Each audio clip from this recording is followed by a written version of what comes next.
Salam sejahtera Malaysia, denyut nadi suara rakyat bergema di channel ini. Terima kasih kerana bersama-sama dalam channel ini untuk mendapatkan berita-berita dan ulasan-ulasan terbaik untuk seluruh rakyat Malaysia. Bagi anda yang pertama kali bersama-sama dalam channel ini, sila tekan butang subscribe, like dan share. Malaysia kita punya, cintai Malaysiaku, kita jaga kita. Sekali lagi, bagi anda yang pertama kali, sila tekan butang subscribe, like dan share. Kita mulakan berita menarik hari ini. Salam sejahtera Malaysia. Denyut nadi suara rakyat bergema di channel ini. Rupa-rupanya kehilangan ataupun kegagalan rayuan kes Batu Putih ini dipertahankan oleh Mahathir pada tahun 2021 bulan Oktober ya. Dr. Mahathir memberikan alasan yang cukup tak tahulah lucu kah apakah, saya pun tidak pasti. Tapi alasan ini sedikit sebanyak menunjukkan, menggambarkan Mahathir memang seolah-olah dia tak tahu apa yang dia buat. Dia tak faham kah konsekuensi yang dia buat itu. Walaupun alasan itu menuding jari kepada orang lain, walaupun alasan itu mungkin untuk melepaskan diri dia sendiri daripada bersalah, tapi dia kena faham, Mahathir kena faham bahawa dia Perdana Menteri. Keputusan dia itu muktamad. Tanda tangan dia lah yang paling besar. Arahan dia yang paling kuasa. Walau bubui manapun orang bagi nasihat kah, orang bagi pendapat kah, tapi akhirnya keputusan di tangan Perdana Menteri. Hebat manapun pandangan itu, kalau Perdana Menteri tak mahu dan dia sedar tindakan itu bakal merugikan negara Malaysia, bakal hilang kedaulatan negara Malaysia, dia kena sedar perkara itu bukan untuk tuding jari kepada orang. Ini kan pula hanya seorang pegawai yang dituding jari. Menurut laporan daripada BH Online hari ini, pada Oktober 2021, Dr. Mahathir mempertahan tindakannya menarik balik permohonan semakan dan pentafsiran penghakiman Batu Putih pada tahun 2018 itu, kerana menurut dia, ia dibuat atas nasihat pegawai. Pegawai bukan menteri. Ini pegawai bukan menteri, bukan juga sultan kah, agung kah, bukan. Jauh sekali. Ini seorang pegawai sahaja. Bukan kita nak rendah-rendahkan pegawai, tidak. Tetapi sepatutnya yang paling penting, beliau Perdana Menteri harus mendapat perkenan daripada sultan, agung, peguam negara. Apa yang terjadi waktu itu? Menurut Apandi, yang baru saja disahkan sebentar tadi, Apandi berkata dia sahkan bahawa Mahathir tidak merujuk kepada dia. Yang paling teruk lagi, dia diberikan cuti paksa menurut Apandi. Cuti paksa, garden leave, selama berapa hari? Dia kata 30 hari kot. 30 hari. Dan waktu itulah semuanya berlaku. Termasuklah Apandi digugurkan daripada jawatan.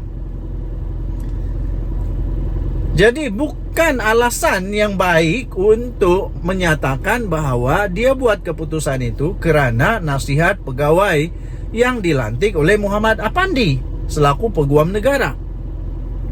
Dia tidak boleh buat keputusan hanya berdasarkan kepada nasihat pegawai. Akhirnya keputusan bukan kepada pegawai. Tanda tangan pegawai tak besar mana pun keputusan kuasa dia. Tanda tangan Mahathir, arahan Mahathir dan keputusan daripada Mahathir yang dinyatakan oleh Menteri Undang-Undang sekarang, Azalina Osman. Beliau berkata, peguam negara diberi cuti 4 hari, iaitu garden leave, dipaksa cuti. Tidak ada siapa yang tahu Kemudian keputusan dibuat sembunyi-sembunyi. Tahu tak apa itu sembunyi-sembunyi? Maknanya memang tak ikut lunas undang-undang kot. Mungkin sembunyi-sembunyi. Perkataan sembunyi-sembunyi ini memang besar maksudnya, mendalam maksudnya. Seolah-olah ada sesuatu yang tak beres, terpaksa buat sembunyi-sembunyi. Kalau benda ni betul, benda ni sah, benda ni menguntungkan negara Malaysia, patutlah harus bukan sembunyi-sembunyi, malah diberitahu. Dan paling seronok lagi, tidak seorang pun yang menggembar-gemburkan isu ini yang mengaitkan dengan soal kehilangan kedaulatan, kata Azalina. Kenapa agaknya? Mungkinkah kerana takut akan terjadi Anwar 2.0? Kita tahu Datuk Seri Anwar Ibrahim pernah lawan Mahathir. Setelah dia lawan Mahathir, apa yang terjadi kepada dia? Semua orang tahulah. Semua orang tahulah apa yang jadi dekat Perdana Menteri kita ini, Datuk Seri Anwar Ibrahim. Kenapa tidak digembar-gemburkan? Ini kehilangan kedaulatan negara.